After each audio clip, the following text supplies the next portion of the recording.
So many people feel that they've got their act together. But how many of you know so many of these acts have a way of falling apart? So many people who feel that the odds are for them find out that the odds are against them. Nebuchadnezzar would have said, listen, the odds are in my favor.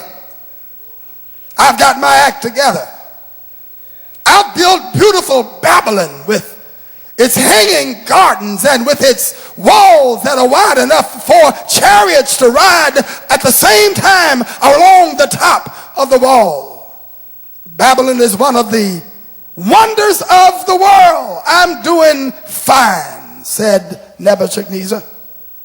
But God said to him, listen, this night your sanity is going to depart from you, and you're going to fall down on all fours and crawl on the ground like a beast and eat grass, and your hair is going to grow out like eagle feathers, and your nails are going to grow out like eagle claws, until you understand that it is God that rules in the affairs of men. His act fell apart. Prodigal son thought he had his act together, took his inheritance early and left home and spent it all, found himself destitute in a hog pen feeding swine. And only then did he realize, listen, even the servants in my father's house have bread enough to spare.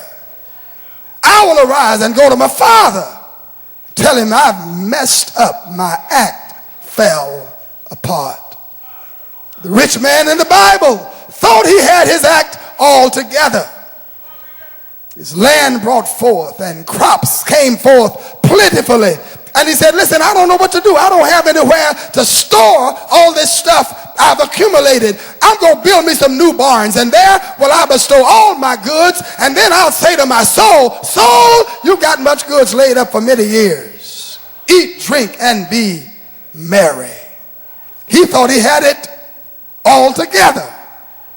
But his act fell apart because God spoke to him that night and said, hey, fool, this night your soul will be required of you. Then who's going to get all this stuff that you've accumulated?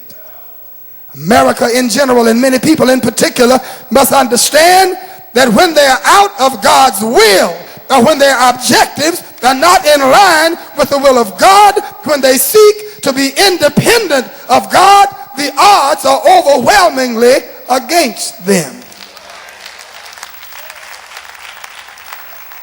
Jesus said, without me, you can do nothing.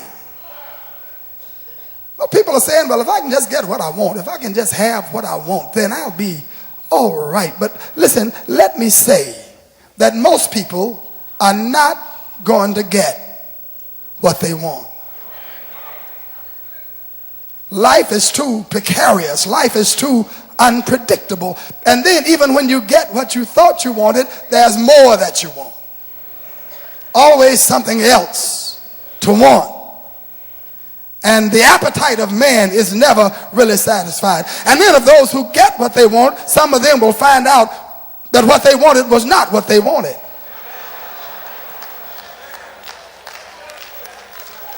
Can I get a witness in here? But then of the rest who really wanted what they wanted, many of them will find out that what they wanted really doesn't satisfy them or make them happy. Some of you in this room have more than you've ever had in all your life. Your dreams have been fulfilled. But listen, what you dreamed about does not make you happy like you thought it was going to make you happy. Life is predictable, and so many things can go wrong. And then we are evil, and we are prone to error and prone to wrong, and we make so many mistakes. And then we live in a wicked world. How many of you know there are some wicked people in the world? Smile in your face. stab you in your back, tell you they're your friend, and in reality they become your greatest enemy. We live in a wicked world. And then beyond that, we are physical and subject to death. As soon as you get through being born, you start dying. As soon as you get through growing, you start declining. The things that we reach out for then and obtain, our health begins to fail us, and things go wrong in these bodies of ours. We're cut off from our source, and the odds are against us. We can't succeed without God. We can't be happy without God. And unless we find some way of beating the odds, our lives and the lives of others will end in and be characterized by dismal tragedy. Be careful about the answer you select. Be careful about the strategy that you choose. Be careful about the path that you select as the one that you will walk. Because there are so many folk around who say, I'll help you to beat the odds. I'll help you to get where you want to go. And then when we check on them, they themselves are beaten and destroyed. And the odds are against them also. What we need is somebody with a proven record. What we need is somebody who has stood the test of time. What we need is somebody who has absorbed the worst that life could give to them and still emerged victorious and a conqueror. Can I talk to you for a while today? The odds were against Jesus from the beginning. There was no place even prepared for him to be born. Born in poverty. In an attempt to kill him, Herod decreed that all the male children should be destroyed. Conspired to kill him from the very moment of his death. Went through life with all kinds of trials and tribulations and hardships. Never developed a material financial legacy. Never lived in a mansion.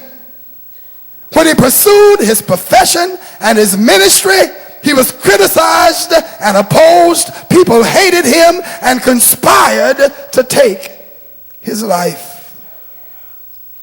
He walked a road that led to a rugged hill called Calvary.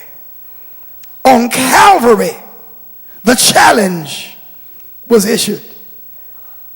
Death, the grave, the devil himself stood before Jesus.